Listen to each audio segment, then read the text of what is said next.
José Economic Recovery Task. Oh, actually, are we recording? I forgot to check. Okay, we are. Greater Downtown San Jose Economic Recovery Task Force. For those tuning in for the first time, I'm Wisa Uemura, Executive Director of San Jose Taiko, Co-Chair of the Arts and Special Events Committee, and a Task Force Co-Chair. I'm Cash Bourne, owner of Haberdasher, Co-Chair of the Food and Beverage Committee, and a Task Force Co-Chair. For our attendees, thank you for joining us today. There will be an opportunity for you all to participate during public comment later in the agenda. If you'd like, you can feel free to click on the raise hand feature to get in the queue to speak. We will now quickly do roll call. Task force members, please unmute yourself and reply here when I call your name. Brendan Rawson. Here. Wisa Uemura, here. Cash Bourne. I'm here. And then substituting for Fernanda, we have Tin Lee. Here. Thank you. April G. Here. Chris Patterson Simmons. Here. Megan Karabatsos. Not here yet. We'll keep tabs if she joins later. Takahiro Kitamura. Here. Laura Chmielewski. Here. And Blage Zelalich. Okay, not here yet. All right, we're going to move on to old business. And our next agenda item is to approve both the June 10th, which was Wednesday, and the June 12th, which was Friday, meeting minutes. Hopefully you had time to review that. If everyone is comfortable, I'd like to ask for someone to make a motion to approve both sets of minutes.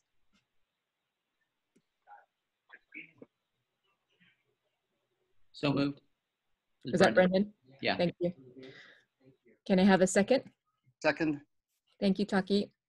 And then we'll all unmute. Those in favor to approve, please say yay. Yay. Yay. Yay.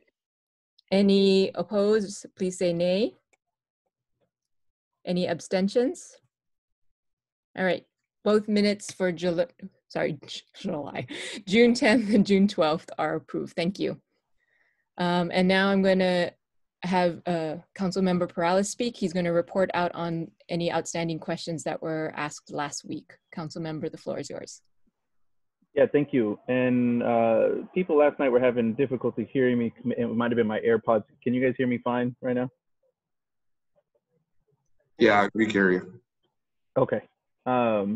So, and I apologize. I look very red. That's because I'm in my parents' backyard, and my dad and I are both big Niners fans. There's a red tent and red cushions and all this red around me. So the sun's kind of beaming down, making me look very bright red.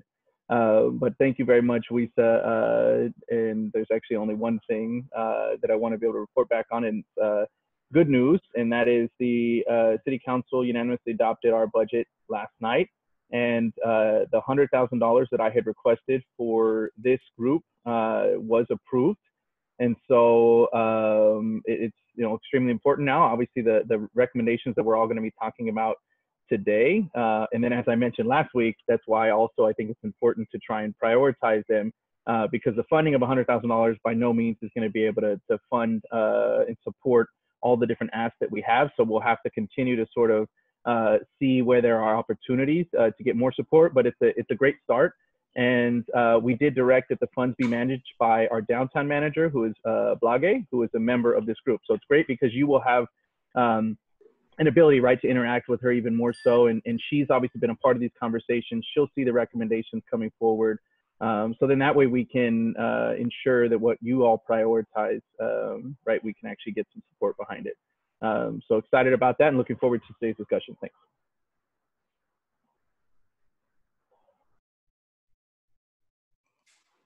All right, very good. Thank you, Councilman Perales. So after 5 weeks of our meetings and spending the last 2 really working on refining our policy recommendations, we're happy to say we now have a final draft of these recommendations. So today is our one last review of those recommendations, and then we'll have an end vote to approve and then submit it to the council. Before we begin, here's the format for this portion.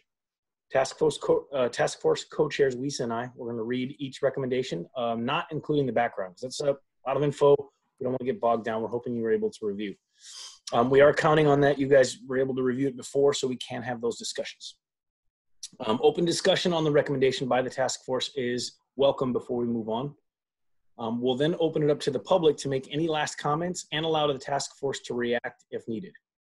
We will then take a final vote for two things: the recommendations itself and the prioritization of the recommendations. Now, a friendly reminder about our house rules. Remember to be respectful at all times. Step up and step back so you and others can be heard. Stay on topic.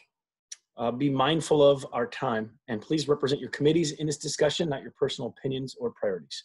We will be taking live notes during the discussion, so we should be able to see our comments being recorded as we go along. So I'm going to start with the review of recommendation 1, develop a comprehensive compliance support strategy. Oh, cripes. I don't have my notes. That is my fault. Here we go. A comprehensive compliance strategy should include a 3-month intensive compliance ally pilot where city staff is made available to small businesses for one-time on-site consultation and, if possible, sign-off authority on social distancing compliance, as well as city-led facilitation of personal protection equipment made available for purchase to small businesses and local nonprofit organizations.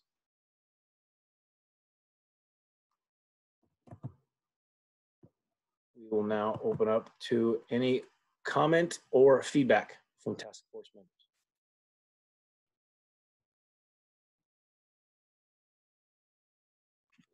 Brendan. Yeah, I'm just curious, how do you guys want to handle this letter that was sent out to us from Spur, where they had commented on the different ones? Or should we address those things with each recommendation, or you guys see that as something at the end of all this? Or We're planning to insert and restate their recommendations. Oh, sorry. Restate their recommendations per when we're addressing that specific item. Okay. And this one in particular, I think it was a nuance. They basically they agreed with everything. I think they wanted to reinsert the specificity around, they recommend that the city collect and be a disperser of the PPE, which I believe, if I recall correctly, Blage had mentioned last meeting that it's probably not likely that the city itself can be a distributor. Blage, would you like to comment on that? I just think that if you say that, it narrows the opportunities for what might be the best way to do it, and that the city oftentimes has difficulty procuring and then kind of reselling things. So, I mean, I think maybe one way to kind of split the baby is to, say, and maybe it says in the background that there are multiple ways to do this. One way could be the city procuring it, but that basically we should find kind of the most effective way to do this, right? And the city might not be the most effective way to do it. Brendan's dog does not like that answer.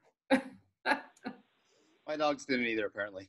Or Talk's dog doesn't like it.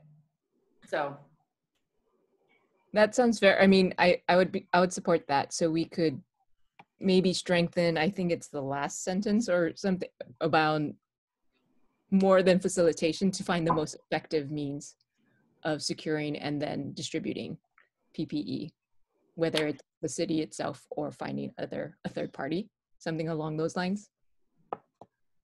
And Brendan, sorry.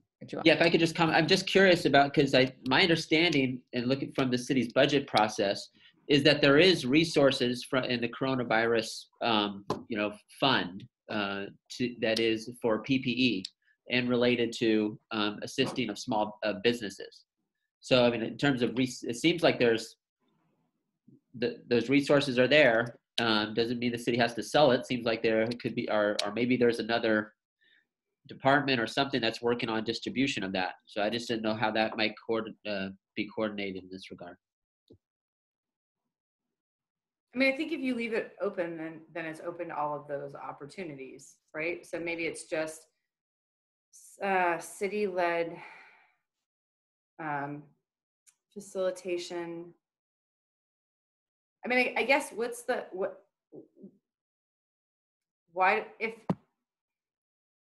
I guess my question is around, do you guys just feel like this wording is not strong enough?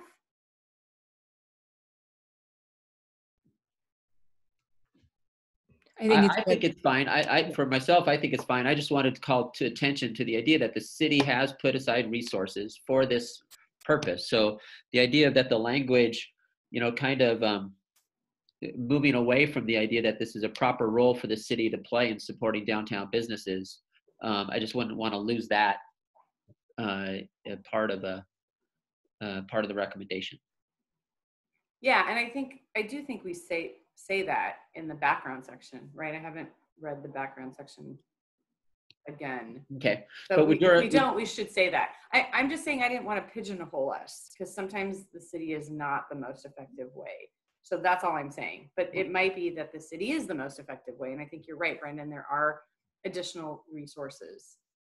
But we also haven't figured out exactly the mechanisms and the processes. And again, I just don't want to pigeonhole us. Okay, so the last sentence of the background on recommendation 1 says, at the peak of shelter in place, the city played a critical role in facilitating hand sanitizer to the community at large through partnering with local distilleries and breweries. We ask that the city continue to do so and increase their facilitation capacity as the economy slowly reopens. That's what's currently there.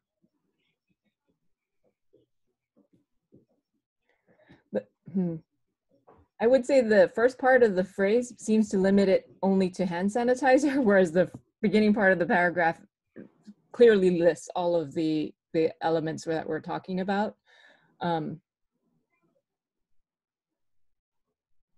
Maybe we could just say at the peak of the shelter, blah, blah, blah. We ask that the city continue to do so and increase like all PPE facilitation. Yeah. Maybe just that to clarify. And I think that might be able to word what Brendan was saying about like, because you're right, like any COVID money that they have, let's use it if it's there. I totally agree. I think it sounds to me like it's just a matter like we just need to like throw those semantics in there. Like I think we meant that, but maybe it's not 100% clear. Yeah, I would probably say and increase the facilitation capacity of all PPE as a, yeah. Okay. And maybe even say something like, and utilizing whatever COVID aid was available, or, something like, because I agree, like Brendan's right, like we shouldn't miss out on that.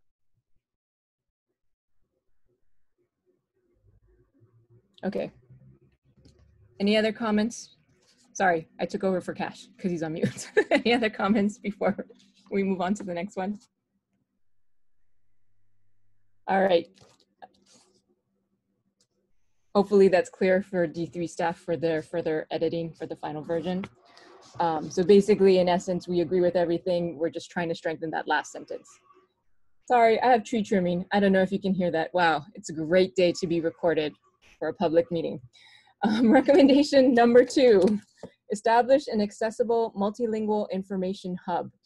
An information hub would support small businesses in adapting to ongoing changes in public health and city regulations. The information hub should be multilingual and should not be limited to online access. So let me go back.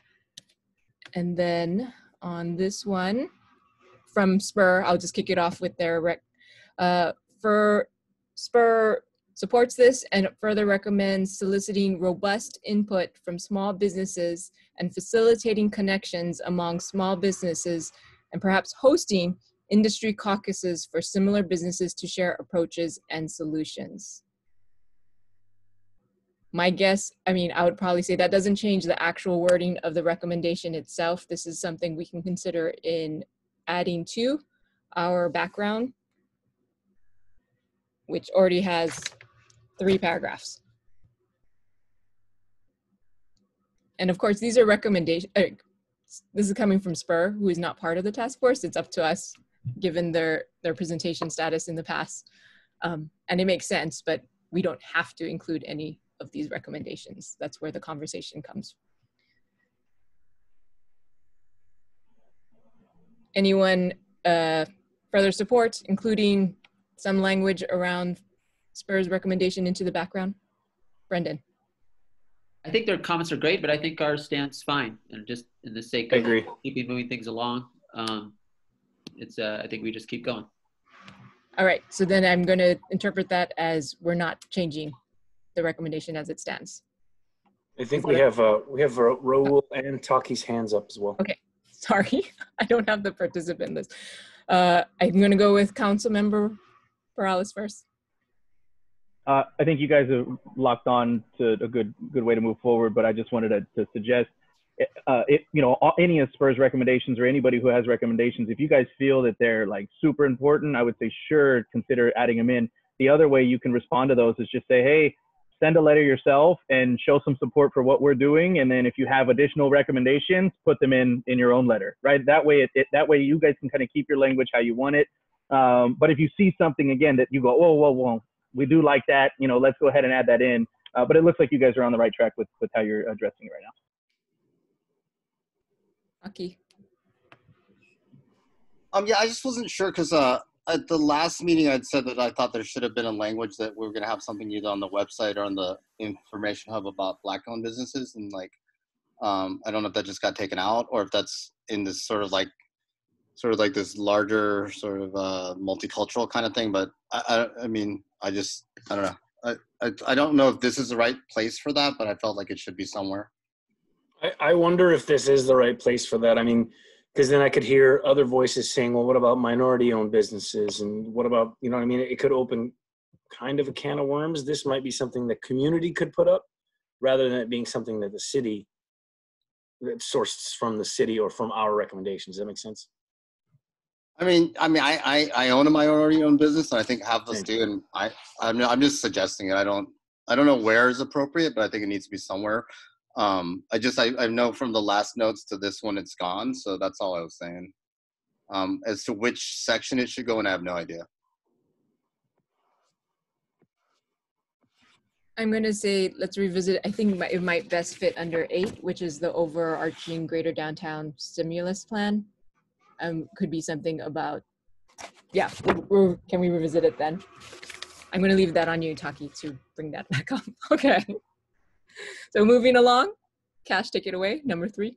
All right, so recommendation number 3, create a robust Greater Downtown marketing campaign.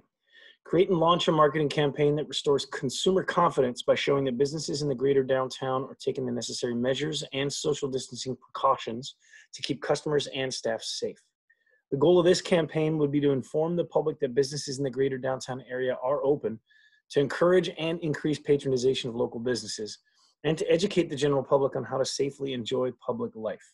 All efforts should leverage private and public resources and should be done in a manner that unifies the Greater Downtown Area neighborhood business districts. Any comments, concerns?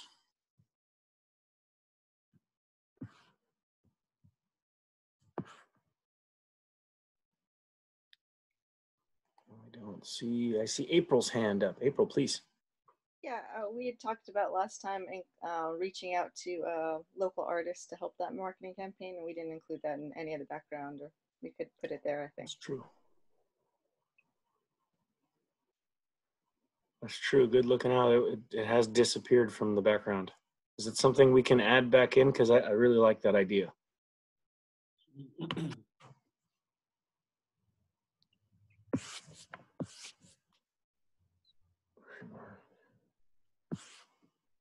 Maybe at the top of paragraph 2 in the background, marketing campaign should explore targeted social media, radio, television, and print advertisements and engage.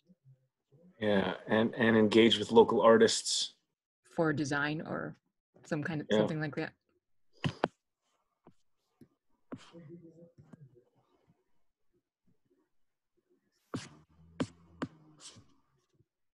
I'd ask. I think you're good. Go ahead, Brandon. Oh, sorry. I just wanted to bring up, if it could be asked about in this process, a few, Laura and Wisa and they had a conversation, right, related to a communication strategy, how to coordinate all of this stuff, right, with Downtown Association having a campaign and what Team San Jose does and all of that. And we talked about the whole Safely Social effort that the folks in our committee, the School of Visual Philosophy, had brought forward. And when we were going through that, the city staff had informed us that the idea of using the San Jose script logo that is everywhere, that they did not find it appropriate to use that with something like Safely Social San Jose. So I guess I would just like to say that is reconsidered or thought about. I think it wasn't in a formal manner. It was just like it was something that they weren't inclined to do. So I'm not sure how that decision happens on the city's side of where and when that logo is used, but that I don't see it being inappropriate at all for the idea that we're trying to advance an idea of a safely social San Jose. It seems to be completely in alignment to me of what we're trying to do with that brand identity. So just that it would be considered as something that could be used for the future. Very good. Thank you, Brendan. I believe Chris has her hand up. Yeah, I wanted to know if it's possible to include, when we talk and reach out to local artists, that we mention community and we mention local, meaning keeping our artists within our city, because a lot of our artists get overlooked and people from other outside cities get called in, like Sacramento, LA, San Francisco. And this is an opportunity for us to design this the way we want to reach out to local artists. Thank you.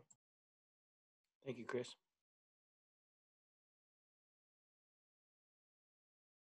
So yeah, in the language for the local artists we're going to mention, yeah, okay, there it is.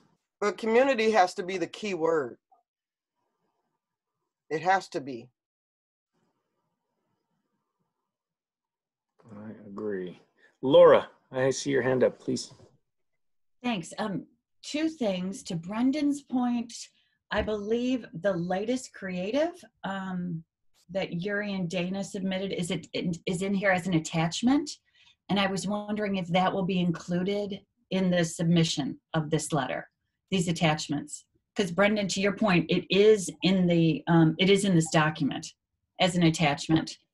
And the other thing, just a thought, but when we talk about in the background, marketing campaigns should explore targeted social media, radio, television, and print advertisements. When you specify the types of media and media channels, I don't think you need to, first of all. I think you want the most impactful forms of paid media, but I don't know that that is necessarily print, unless, of course, there are other reasons for putting those in, especially when we're trying not to touch things. I don't know. I would just make it more blanket. My 2 cents. Thank you. Okay, I think so maybe that first sentence of the second paragraph of background again, so we're broadening it in the same way we did with, I think, recommendation 1. So marketing campaigns should probably explore targeted cross media or across all, explore. What if we just said targeted advertisements utilizing community artists when possible? Yeah, something like that. That's great. Because it could chalk art and sign art and other things on the ground too. So just make it expensive. And then, so we're all in agreement. It looks like we're all in agreement. And then for Laura's first part, I believe the intent is all attachments will be sent along with the initial letter with the recommendations in the background. So, and then teasing out, I think Brendan was referring, the original graphic for Safely Social used the identifiable San Jose font. And he's, I think, questioning, the use of that graphic, the recognizable San Jose font, which has since been removed from the Safely Social. Is that correct, Brendan? Is that what you were discussing? Yeah, correct. And I think that what they came up with as an alternative is great as well. But the idea that as we kind of try to advance communication strategies to welcome people back, encourage them back, the idea that the city is not wanting to associate that San Jose logo with those efforts, I think should be reconsidered. Thanks, I didn't understand. And very quickly, Brendan, do you think that feel so strongly that it should be, we need to reword any of the background here? Nope. Or that's just a note for public record? Thank you. Okay. Okay, I think that's me. Are any other Anybody else? Hands up. Okay, then we're going to move on to, oh, that worked out. Recommendation number 4, implement an Alfresco street fair pilot program. Let's see, sorry, my family's being so loud today. The street fair will be a 1-block section of urban street closed for activation with food, beverage, and arts programming. Street fair should be developed in close coordination with PRNS and San Jose's Alfresco initiative. The program should account for the following. A, pedestrian ingress and egress should not be obstructed in front of the storefronts. B, require that businesses utilizing public right-of-way keep it blight-free. And C, proper social distancing protocols and PPE usage. So let's see if I go back. Any feedback? Oh, sorry, there are internal notes from Brendan, if you can quickly explain how this recommendation changed from maybe the first time we shared the document. Sure. I think it was mainly just an effort to try and, we kept adding to this thing, and it kept adding, and the thing was moving around too, of that the city through PRNS was looking at an Alfresco project. And so we tried to really thin it down to its essence of what I felt our task force was recommending. And so tried to steer clear of any prescriptive language, just that it could be in better service to whatever the city is trying to accomplish through its Alfresco project, I guess, through PRNS.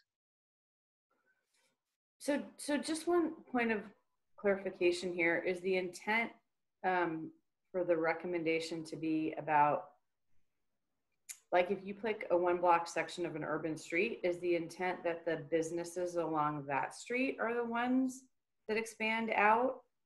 Or is it the intent that you're bringing out businesses from other parts of the city to this space? Because I think that, it's not really clear.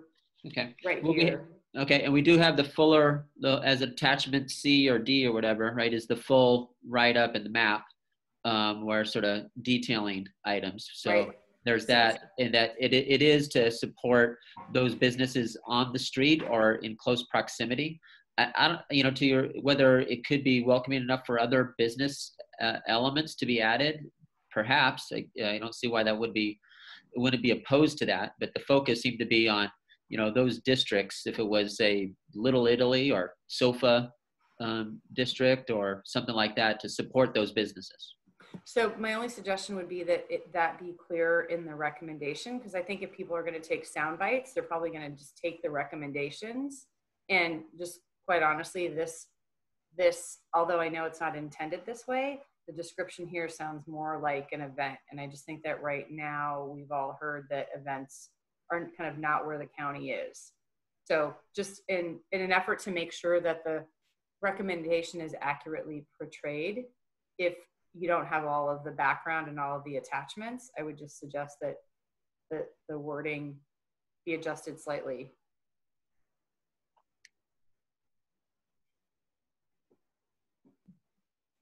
Okay. Sounds good to me, yeah. Yeah, we'd probably have to adapt, I think, the first sentence of the recommendation to somehow put in words of nearby or businesses in proximity for now, I think. Okay, and then the next thing that we need to address, and this might be, it's more between me and Brendan, but we need to have consensus because this idea has changed names several times. It was originally Outdoor Urban Cafe, I think, and then it became Street Fair, and then now there's different language between the attachment and the recommendation. But I think, for the record, Brendan and I are going to go with Alfresco Street Fair, which means the proposal that is attached will be adjusted to reflect that as well. And then please understand, as with any of this, things will evolve and change as things go on, so the name may change further in the future. But for now, we'll just at least make sure the attachment and the recommendation language will be the same and will be Alfresco Street Fair. Okay. From Spur, regarding number 4, Of course, not of course, but Spur supports these recommendations, and actually they had combined 4 and 6, so we'll be revisiting this as well, but further recommends allowing businesses more flexibility to use adjacent or nearby outdoor space, both public and private, to accommodate physical distancing and other business needs. Now is a good time to rethink allocation of space to cars. This includes planning for vehicles to navigate curbside pickup and deliveries, but also to enable seating and sales and to follow pedestrians to move freely. And then I'm not going to read it all, but they list some possible approaches, sidewalk expansions. I mean, and some of these are addressed in other areas of our letter. Slow streets, fully closing streets, underdeveloped parcels, surface parking. Spur also recommends reducing or waiving or deferring fees and taxes for small businesses during this transitional time. So anybody feel strongly we should add some of this language into our recommendations, or just leave it as Raul suggested, as Spur should also submit their own letter? Well, this is a pretty robust backing of what we're saying, and they've kind of expanded on it a little bit in, relatively thoughtful ways. The slow streets idea, or just floating this as a portion of our recommendations, because in number 4 anyway, it almost seems like we're only discussing the street fair idea, right? Well, this kind of goes a little further and ties in with number 6. Yeah. This is one of the recommendations I think wouldn't hurt to include. Under 4 or 6? Yeah, I don't know. Right. Oh, you're going. Yes. You're going for it. I thought you had. Anybody? I see April talking, but you're on mute. I think it should be included in number 4. I think that makes sense because we're explaining the Alfresco Street Fair pilot program. And we should be specific about different ways that can be implemented. I think that would make sense.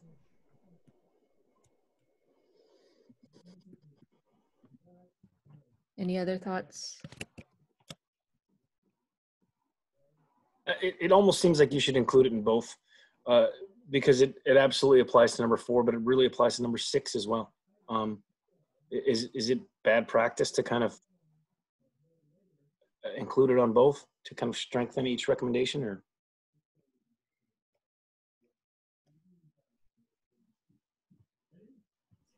I wouldn't.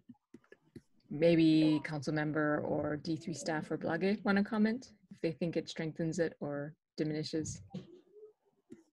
It does. I don't know if it strengthens it. It is a little redundant to have it in both. I think maybe that's why Spur considered, do you combine the 2 into one, larger recommendation? But, for the sake of time and if I don't know if it's really that big of a deal to debate, and you just say, look, if it's easier to just include it in both, it doesn't hurt anything really at the end of the day.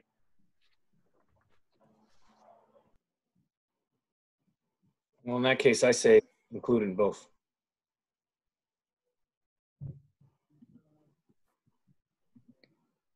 I would go a little further, and I would trust D3 staff to decide which elements go under which one best, if it ends up being split a little bit, since 4 and 6 are somewhat similar, but 4 has specificity.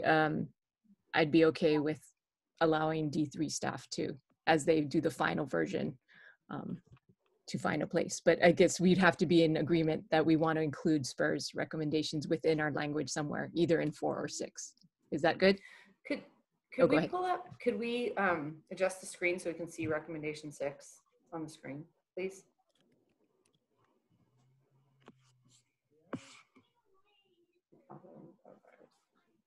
So that was the public right of ways. Yeah, it seems to me like maybe some of their recommendations, to Weeza, your point, I think some of them seem like they fit better in the public right of way discussion about repurposing. I agree.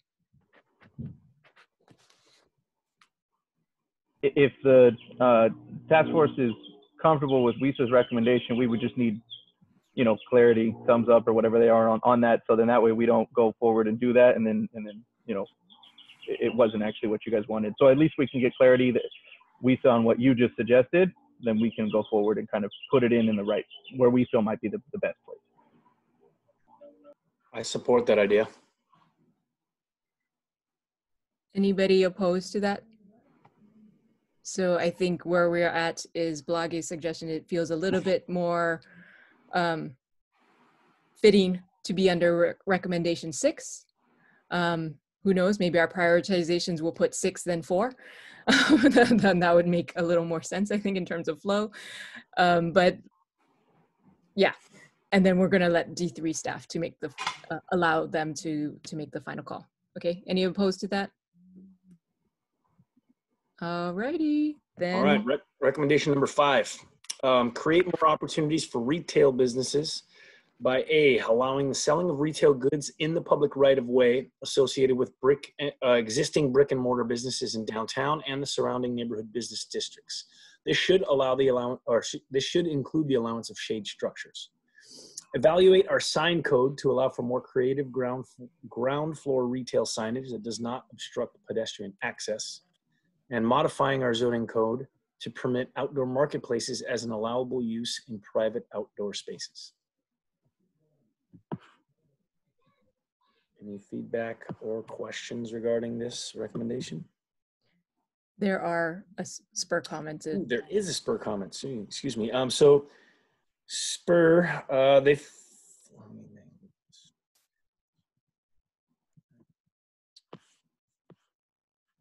so in Spur's comments, they fully support this recommendation. Also recommending that street vendors be among those who should be allowed to use the street space. They appreciate the outdoor marketplaces recommendation. They recommend cities temporarily relax permitting for conditional uses, allowing existing businesses in commercial districts to change and shift among commercial uses without requiring a change of use permit.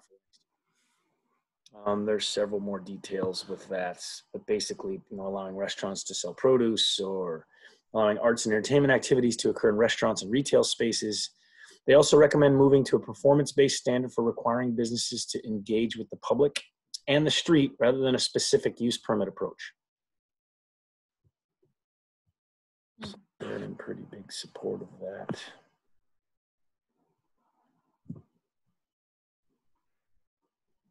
Any pushback, any comments? Where's my participants list? No hands up, huh? I guess I just want to make one comment in the sense that on the surface, I think all of those like kind of general statements make a lot of sense, especially in this time. But as with everything, like the devil is like really in the details. Like for instance, some of the examples that Spur gave seem very, very reasonable, right? In terms of people being able to just adjust pivot their business, right? But there are other things that might not be as conducive to like the neighborhood or might not be as benign. And so I guess my only recommendation would be that if you all decide that you want to put something more in here to that effect, that it be kind of broad enough to allow some real substantive conversation about what that potentially means and how that looks. Are you meaning like specific definitions of changes of use, or because there's so many possible combinations? Yeah, I mean it's I feel like that what Spur's suggesting is a way larger and broader conversation than kind of what you guys have specifically kind of named 3 things that are tangible and concrete, kind of can give marching orders. That what Spur is suggesting is a much larger, kind of more robust conversation. So the scale is a little bit is different for sure. So just making a comment for folks to be mindful on that, depending on what your intention was in terms of being able to move quickly on implementing these recommendations potentially. Okay, in that regard, I think the wording of our recommendation works and covers without getting tangled in too much mess. once we start talking about change of use and all of those possible examples, we could really tie down. So, Actually, what if we expand it beyond the CUP and just be general so that the details could be kind of established later? So like the CUP is only one portion of like use, right? So you and me know, like, you know, if we ever change our CUP, we have to go through planning, we have to go through building, we have to go through fire inspection, we have to go through health. If we can expand those things out to be like, you know, planning department, you know, building, fire, and, you know, health, to get like some kind of expedited or, you know, reprioritize these requests to make it happen a lot faster. Because I know a lot of bars and restaurants are thinking about, you know, utilizing different spaces from what they were intended for use. And in normal cases, they would get fined, they would get shut down, they would, you know, be punished to do that. But a lot of restaurants are just doing it right now just to survive. well, So, maybe along that line, there is one emboldened part of Spur's recommendation, which is the recommend cities temporary relaxed permitting for conditional uses, and then, you know, not requiring a change of use permit for the next year. That one piece kind of sums up the most important thing they're saying. And what you just said, Tim, is basically relax conditional use permitting during this time. mm-hmm. Well, what if we expand that as far as like, you know, like I said, for the building, because, you know, we're you know, we had the health department circulating around last week, and then we have, you know, there's talks about fire marshal and inspecting things and doing things. If we could expand that to include those inspections and that enforcement to, you know, just be conducive to restaurants pivoting a little bit and trying to be nimble so they could survive. I think that'd be helpful, because, you know, the CUP is only a portion. It's a big portion, but it's only a portion of what's holding restaurants back. And right now, the people are just, you know, they're operating kind of out of compliance, and they're kind of paranoid, and they're in fear that they're going to get shut down or fined, because by the letter of the law, you know, they're not in compliance, right? That they're just worried that their officials going to show up one day and shut everything down and fine them like $1,000. Well, I mean, I guess just again, like a clarifying question. So for like bars and restaurants, like stuff that requires a CUP is being open like past midnight, right? And is entertainment, right? So those are the kinds of things that would require a CUP. So, I mean, are those the kinds of things that we want to say?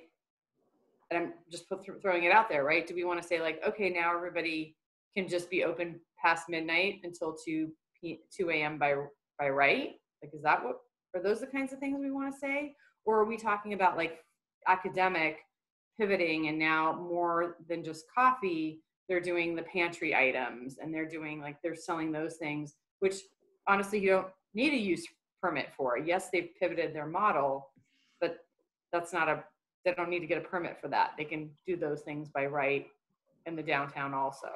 So I think, again, sorry that I'm the one that keeps asking for clarity on stuff, but I think being clear about what we're talking about and what we're trying to get at is going to help us as city staff work as expeditiously and as poignantly as possible.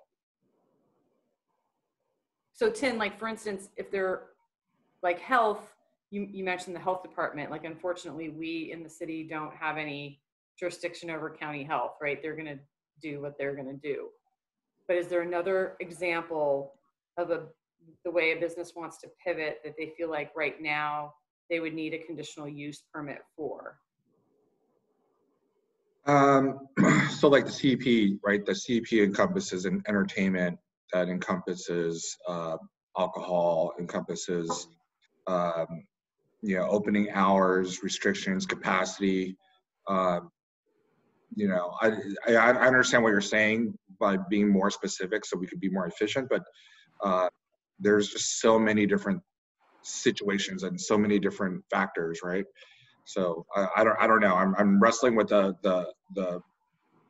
you know, what we should be trying to do. If we're trying to be efficient, then we can be very specific. If we're trying to help out a wider range of businesses, then we might have to kind of dive into it and expand on what our vision is. Because I understand if we just open up the doors and the CP enforcement's not in fact, in place, then we're going to have all of a sudden a bunch of places that are kind of almost lawless in the sense that they're, all of a sudden they're a bar, all of a sudden they're, a strip club, all of a sudden it's a, different kind of business in general that we don't really want to encourage. But I'll defer that judgment to the group if we want to be specific, or if you want to be general, or if we want to, kind of get into that whole discussion. It is kind of a Pandora's box. Yeah. As far as recommendation number 5 seems to be focused on retail business, even though there are some crossovers into other industries. When it comes to the enforcement idea you're bringing up, that almost fits more into recommendation number 1. With that, once you get that compliance support, you should.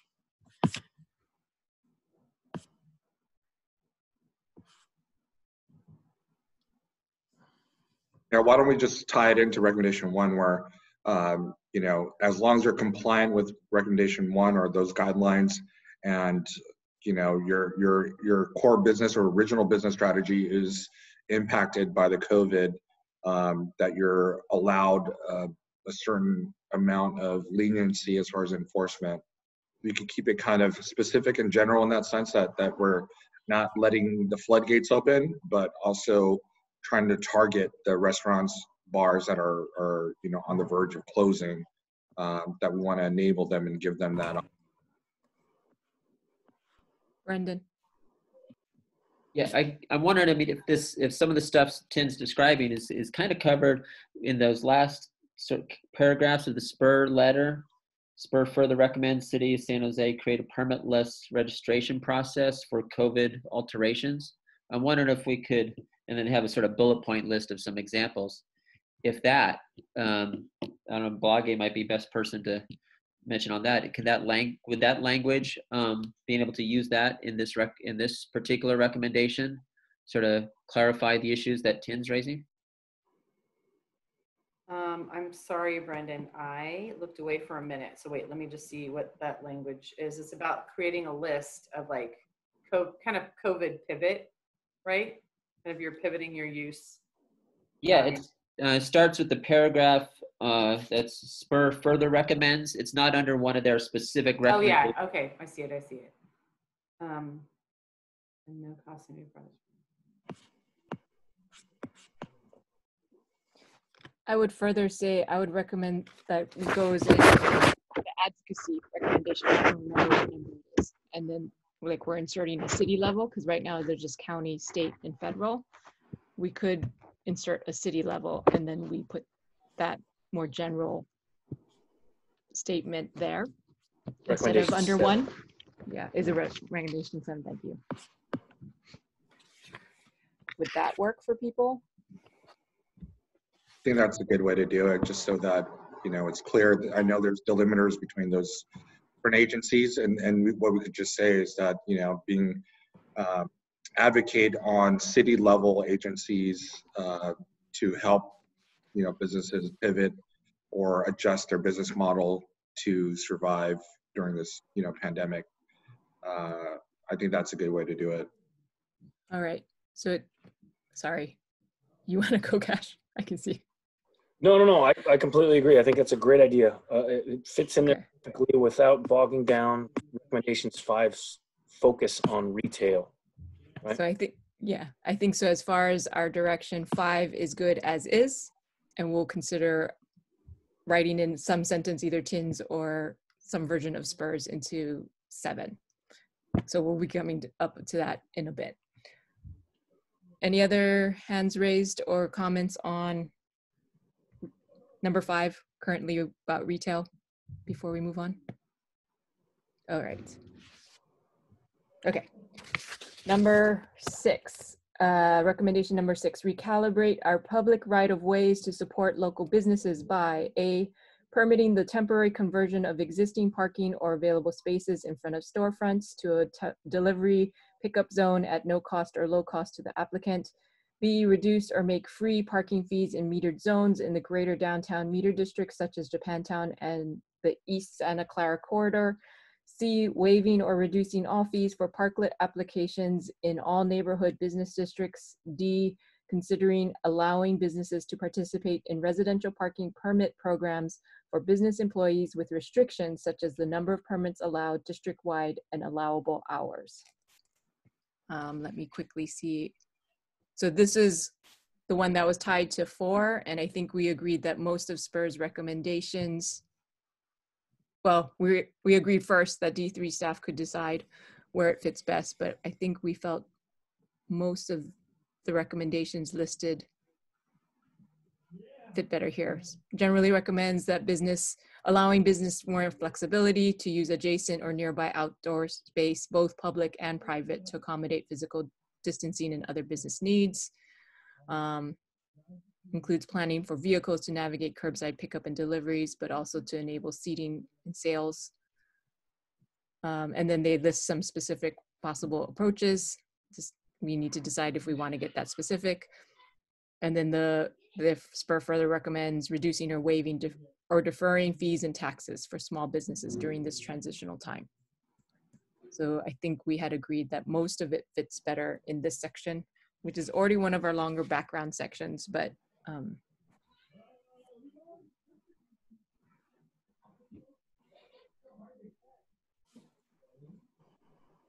So this means we're going to allow D3 staff to move forward with inserting SPUR's appropriate recommendations in 4 and 6, yeah? yes, and I guess I would ask D3 staff if you've been given enough clarity and feel comfortable with that, or if you need more direction from the task force. Putting their recommendations in the background and not including them in our official recommendation then? Because I think it's important to include the whole idea of closing down streets to cars, because we haven't included that in our official recommendation at all.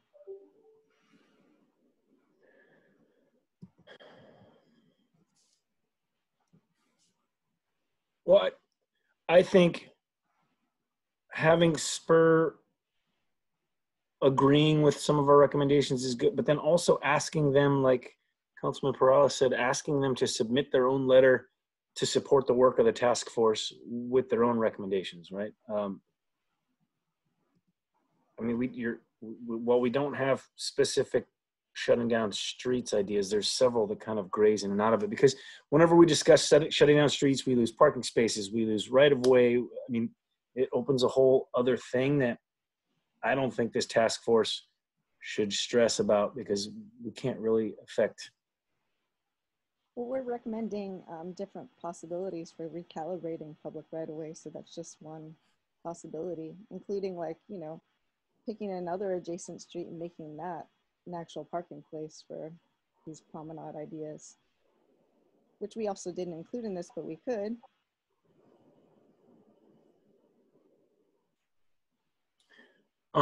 Blage, could you answer to that with that? When streets are considered to be shut down, is there a whole backup plan like April's mentioning? Because they do it in Japantown all the time. They'll shut down a portion of 4th to use as overflow parking for,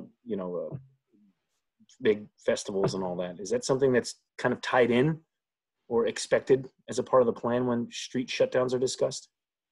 I mean, it really just depends on what the situation is and what the ripple effect of that street closure, right? So, in Japantown, that specific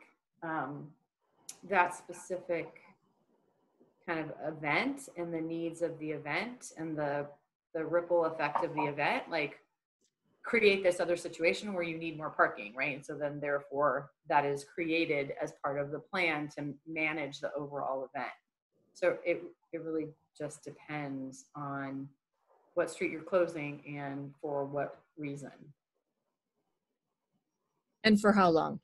And for like how- permanently or one day, a couple hours, taki. right, or multiple times a week. I was gonna say on Japantown, like especially when like there's a funeral at the temple and they'll do like the 2 lines of cars in the middle, but they've hired police to like basically facilitate that. So every time for the duration, there'll be like 2 police officers there that are getting paid to like basically make sure people park properly. So I don't know if, you know what I mean? Like, I don't know if you can just do it without having someone, I guess, monitor it or police it or whatever the word is. Yeah. I mean, I go back to, I think I go back to this idea of that you all should stay true to what you were trying, what the conversations were in your committees and what you guys were really trying to get across with these recommendations. And again, to reiterate what Cash just said and what Councilmember Peralta said, I think that to the extent that you can kind of quickly agree that some of the spur recommendations align with what your original intention was, like you should incorporate them in your recommendations. But to the extent that you have to spend a lot of time kind of figuring it out, if it makes sense with what you guys were originally talking about, then it seems better to just encourage spur to support you and maybe throw in their other ideas for consideration.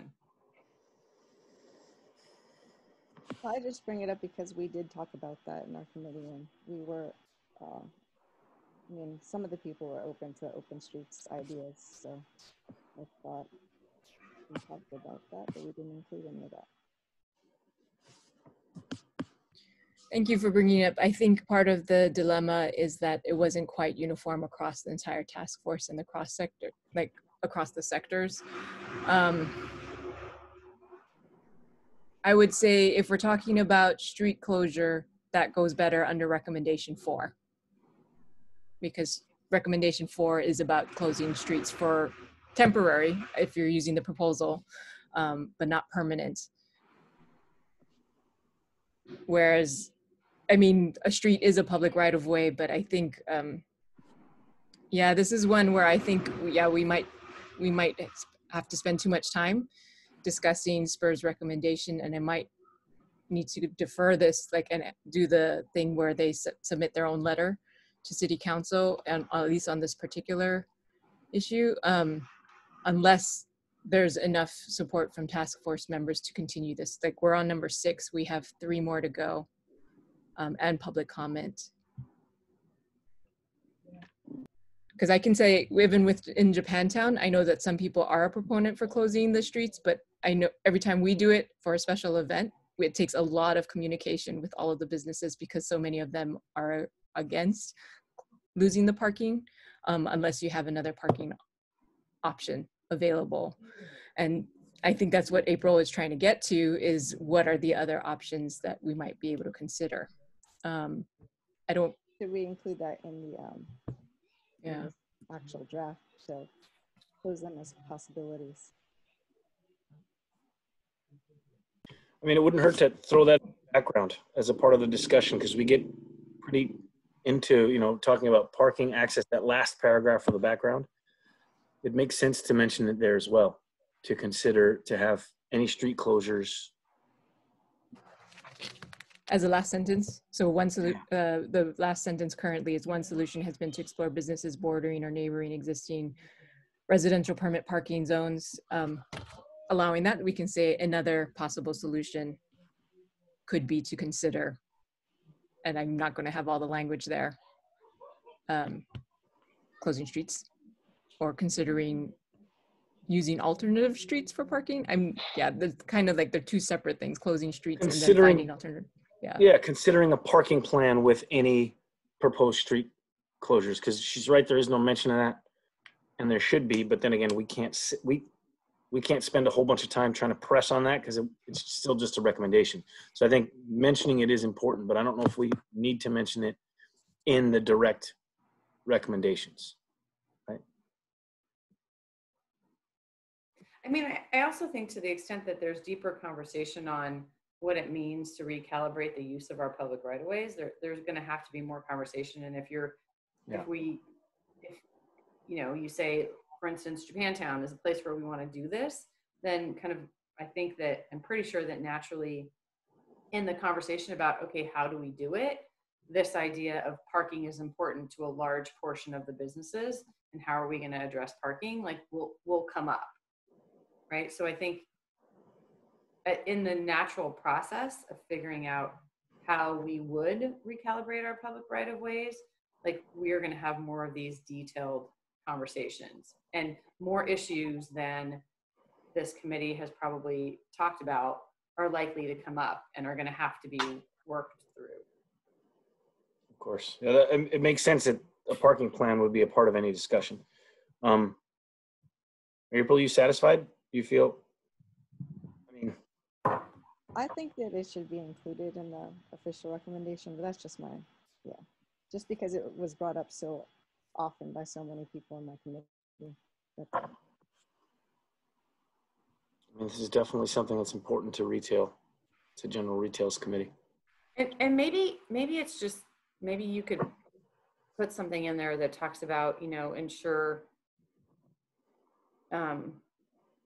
like even with A, or you could, it could be E, like make sure the appropriate balance, between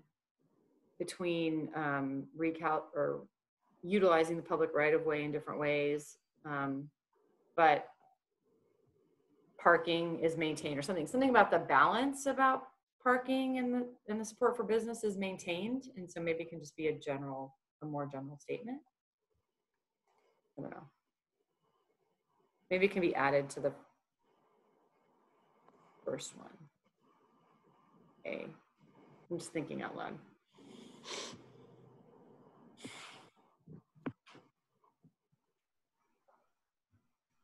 Or maybe you could just ask District 3 staff to put some ideas in there and and propose something to you guys. Sorry. To give a short response, my team has been working, quite frankly, on open streets as a concept. So we're totally on board with that.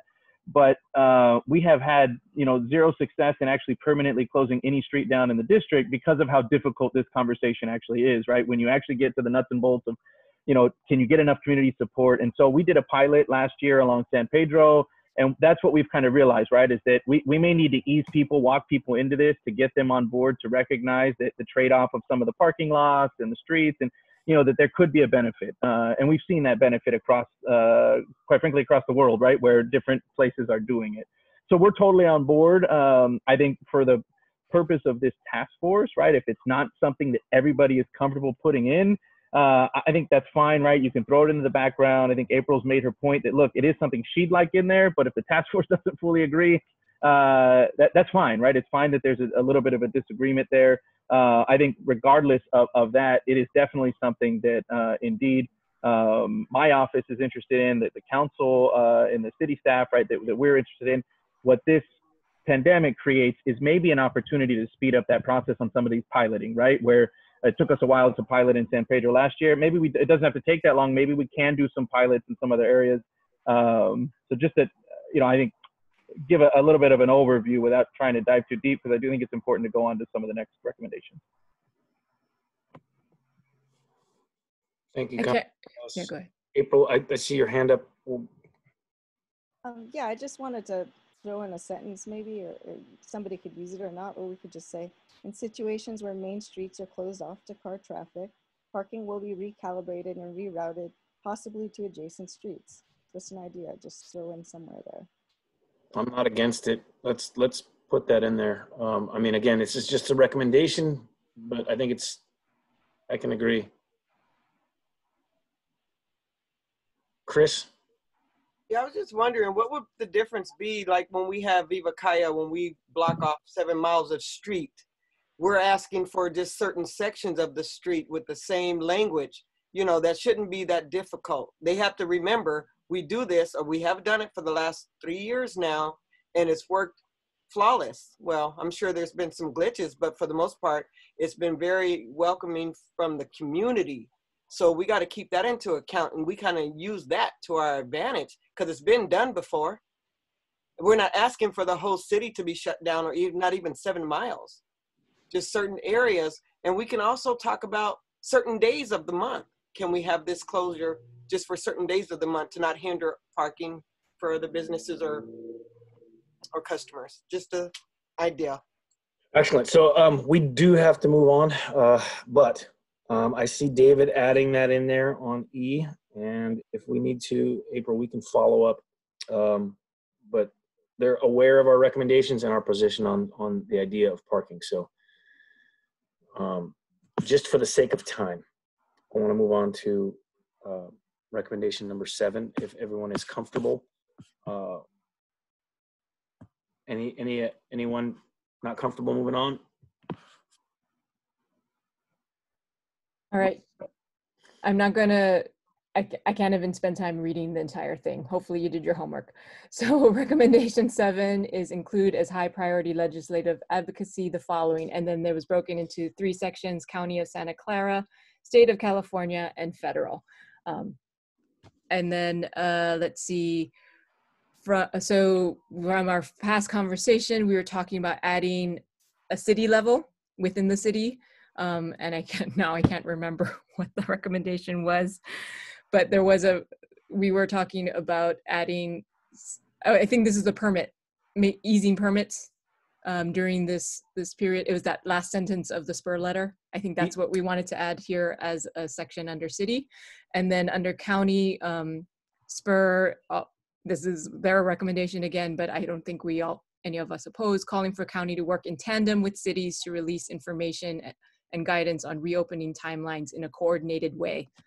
The county should be in communication with cities so that cities can be prepared to issue guidance for businesses to be ready in time for specific milestones. So that would be, if we choose to, that would be adding spurs to the county level conversation. And then we are adding an entire section of within the city of San Jose as far as the easing permit, the phrase from Spur's letter. There should be language in there regarding easing enforcement as well. So Tin, you were kind of diving into that a little bit earlier when we were discussing, there has been, health department coming out over the last weekend and not easing enforcement, but trying to somehow voice in there, the enforcement has to be kind of almost guidance, not necessarily coming out and slapping fines and doing shutdowns. Tin, could you kind of jump back into that again? Because we want to stick that in there into the city or county.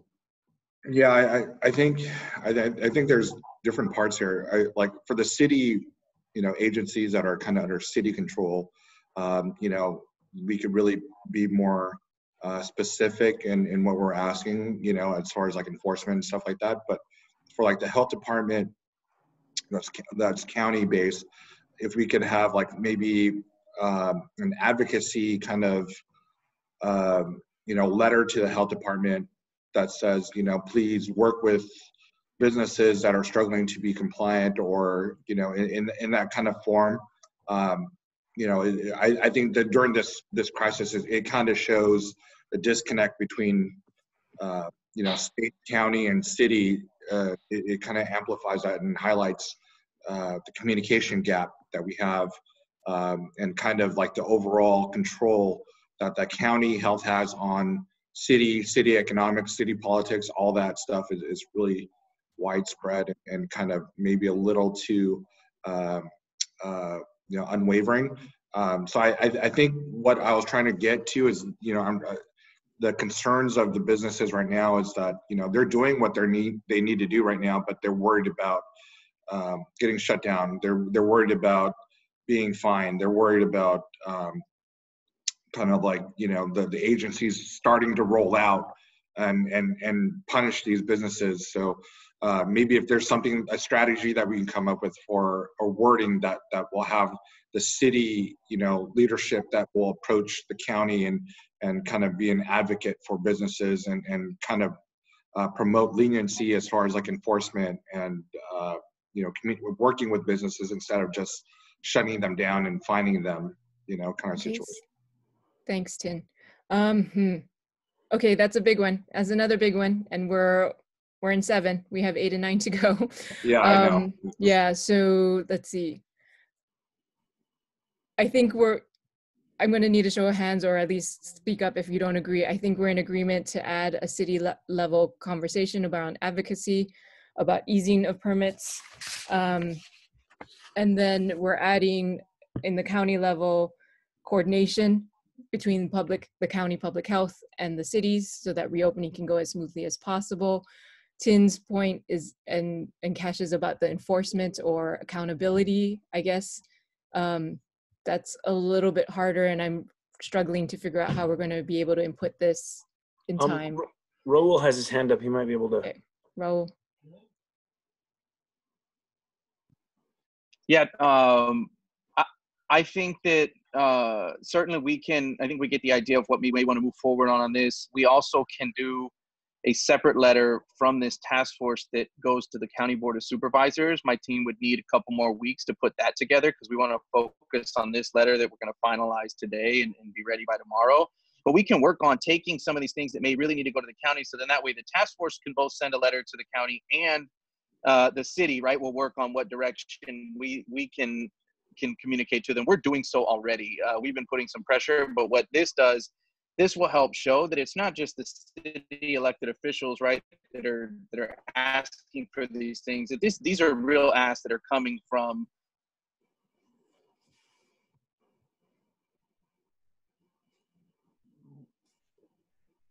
Yeah, I'm okay with that. Yeah, Okay. I think that's a great solution and a great way to press on one particular thing that we all kind of agree on. Great. Okay. Take it away, Cash. Number 7. Or Right. Number 8, actually, right? Yeah. Okay, so recommendation 8, craft a specific greater downtown economic recovery and stimulus plan. Plan should be data-driven, informed by the most current State Board of Equalization sales tax receipts and job loss data. The plan should prioritize job recovery in hospitality, arts, entertainment, and whatever sectors are identified as most impacted by the shelter-in-place orders. Examine stimulus recommendations, including business and event permit moratoriums, small business facade improvement, and outdoor activation grants, low-cost loans for building retrofits, such as installation of touchless restrooms. Focus on strategies that immediately and directly increase City of San Jose revenues, such as sales tax and transient occupancy tax revenues. Anyone have any feedback, any pushback on this item? I have nothing from Spur there. I'm going to assume we don't have any hands up. Let's take a look. Brandon. Sorry. So I just wanted to add, we did have some more refined language that I think that would be more workable for the letter and for the final recommendation. I don't think it changes the thrust of it at all, but looking at this recommendation as it's worded here now in the document that we're sharing today, it seems like it's the earlier version. And so I just like to recommend staff to incorporate the more recent language. I don't think it changed the substance of it, but that's it. I'll ask my team, do we have that language somewhere just to ensure we do? I think David's saying we can update it. I think that's in relation to this conversation. Okay. All right. Just make sure if Brendan, you can connect with David to make sure that they have the most current verbiage. Okay. Final one. Recommendation number 9. Conduct an in-depth review of public safety policies and fees for large public events and gatherings. Number 1, conduct a review which examines strategies to ensure public safety and clearly outlines what measures and precautions are required of the event producer. This review should effectively and meaningfully engage the downtown business and resident community. 2, explore ways to reduce associated event costs, such as establishing permit-free zones for approved events of limited size and renting non-traditional public spaces, i.e. South Hall, for event use at an affordable price. No Spur comments on this one in particular. Any comments from the task force? All right. Okay. It's 2:14, but yeah. Cash, you want to open for public comment?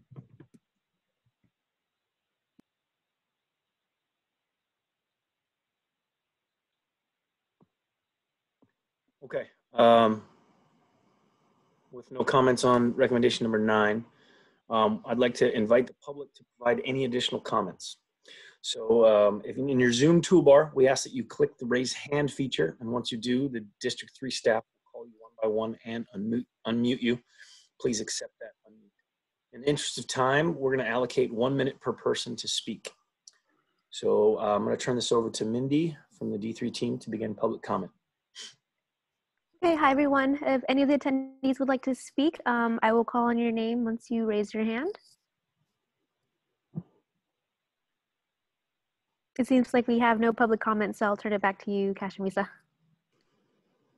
Excellent. We don't have any public comments. So in that case, if we're comfortable, I'd like to ask for someone to make a motion to approve these final recommendations as amended. Oh, excuse me. Do we need to discuss prioritization? Sorry, that was when we were still doing prioritization before the vote. So it's just as Right. amended. Okay, as amended. So I would like someone to make a motion to approve these final recommendations as amended. Motion to approve. Would someone like to second? I second. Thank you, Chris. Okay, unmute yourself to approve. Yeas? Yay. Yay. Okay. Yay. Any nays? Any abstentions? Okay, so our recommendations and final draft of the letter are approved. Thank you. So as a note, I mean, just for clarification, that approval means that D3 staff will be doing a final version of the draft, of this letter, and then we're sending it to City Council tomorrow in order to meet our timeline of getting it in front of them before the last meeting of June. So we're approving not only the recommendations, but the sending of the letter. Okay, just making that clear. All right, to inform policy making and the request for funds, we need to prioritize our recommendations. We want to be clear that this does not make any recommendation more important than the other. The reality is that the city and community have limited resources, and we need to provide clarity on our priorities to allocate these resources. This prioritization will be reflected. It's my understanding that the prioritization will be reflected in the presentation order of the recommendation. So what we were calling number 4 or number 5, that numbering may change. Okay, so as of 12:55, 7 of 8 have responded to the survey. I'm going to have to ask David to probably come online and tell us what the results are, because I don't have access to that. So if you see in front of you, you all submitted your top 3 priorities, and based off of that, this is the results. And as Lisa shared, this does not necessarily mean one recommendation is more important than the other, but as she shared, it's to rank your priority in terms of limited resources. And so this is what we have in front of you, and I will turn it back to the task force for deliberation.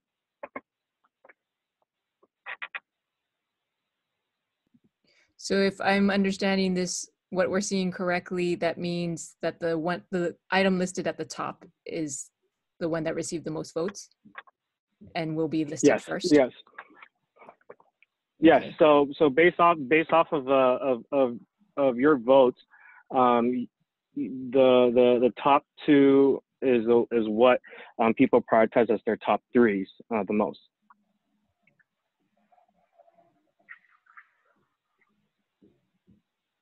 Okay.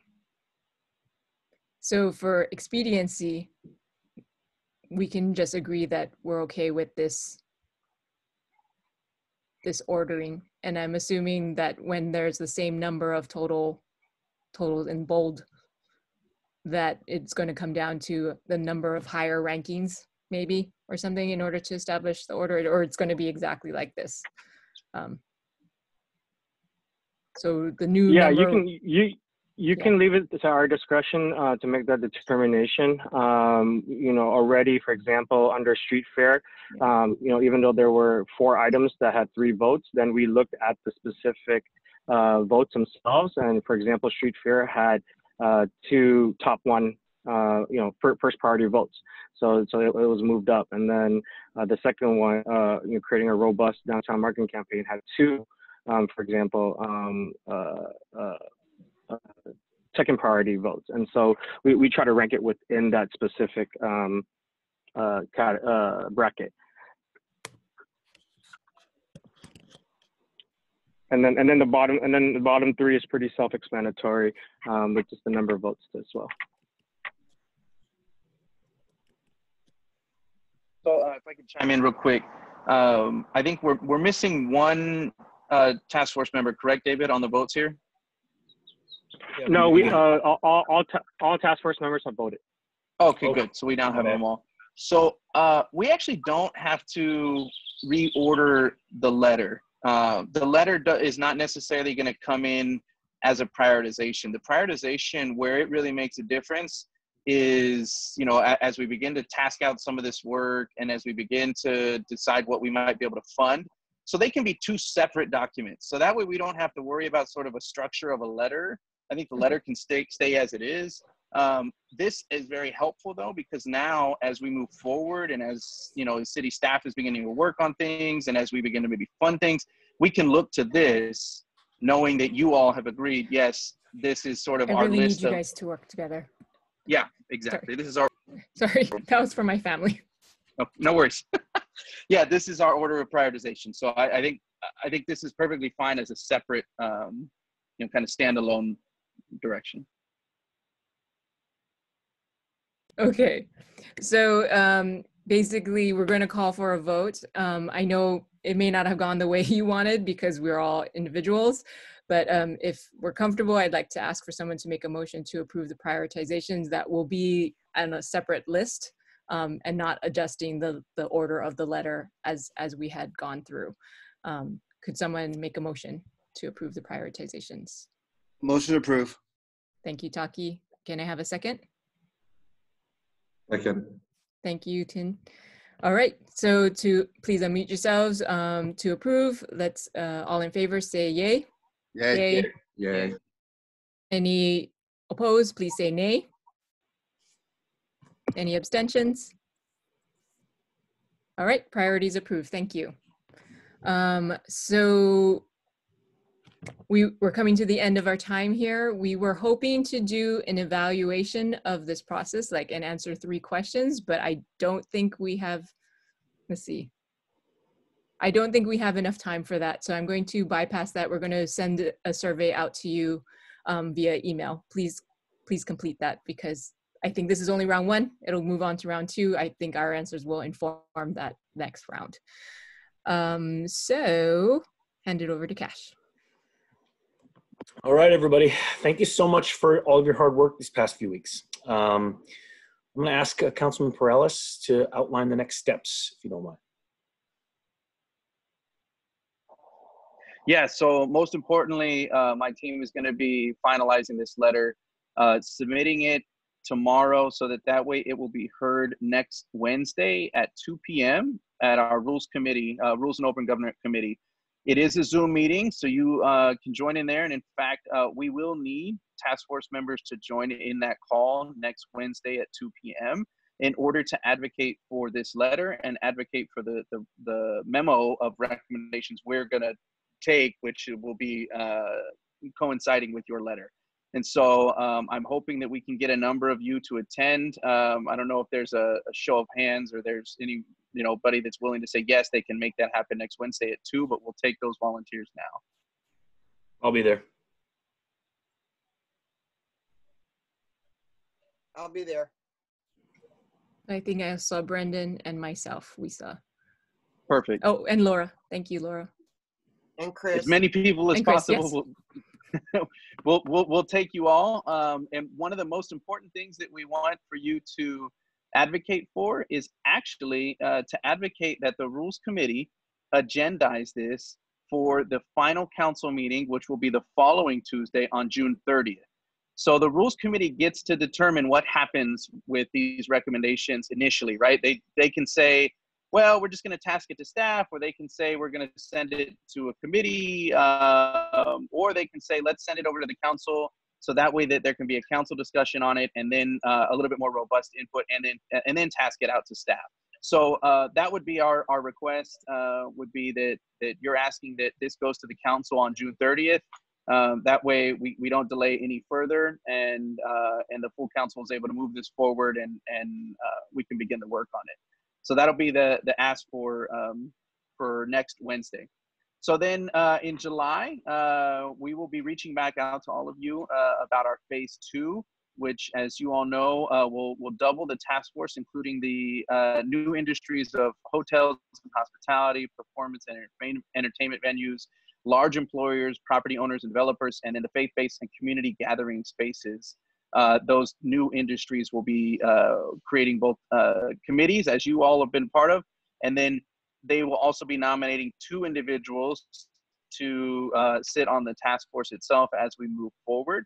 And just really want to say thank you to all of you, everybody that's participated in the process, everybody that participated in our committees, in our initial stakeholder group, to form this task force. Really, really appreciate all your input, all the time you've put into this. It's, I think, going to be able to help each and every one of us.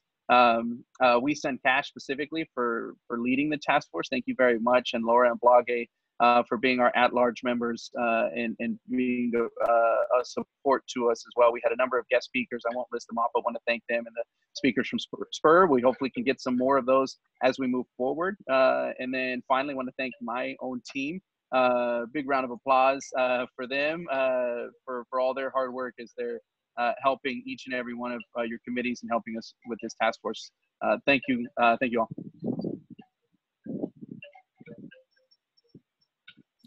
Thank you, Councilmember. As a final note, the minutes of this meeting will be approved via email since we are taking a little break or hiatus. I'm not going to spend a lot of time on it, but I add my thanks to council members for all of your time and your effort, knowing that you were spending time in your committees, and it's not an easy thing always to balance a group of people and try to get consensus around certain ideas to advance forward, and then much less to do it on our task force level.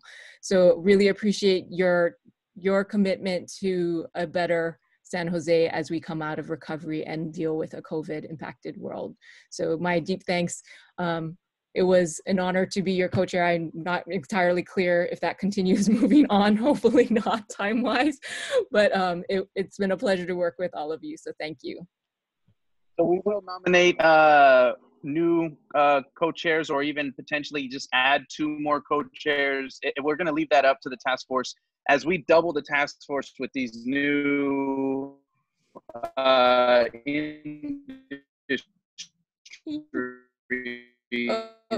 we're losing you. The task force itself is now going to change because it's going to be quite some time. Hear me better or no? That's a little better, but I think I heard we will be electing. Can you hear me a little better now? Yeah. So it is going to be quite some time, for us to be going through this pandemic. And so we do expect the task force to continue on as long as need be. And so, but I think it will shift a little bit, and that's why we'll be reaching out to all of you in July, as I said, and we'll build the task force out again in August, and then we'll begin to rethink, and if we need to elect new chairs, we can do that at that time as well. Thank you, Councilmember. Again, heartfelt thank you to all of you. Cash. Thank you. Thank you. All right. Thank you to everyone for participating throughout this entire process. This concludes phase 1 of the Greater Downtown San Jose Economic Recovery Task Force. Please continue to visit www.sjd3.com/DTSJ recovery for more info about phase 2. Everybody stay safe and healthy. Meeting adjourned. Way to go. Thank you. Bye. Thank you. Way to go.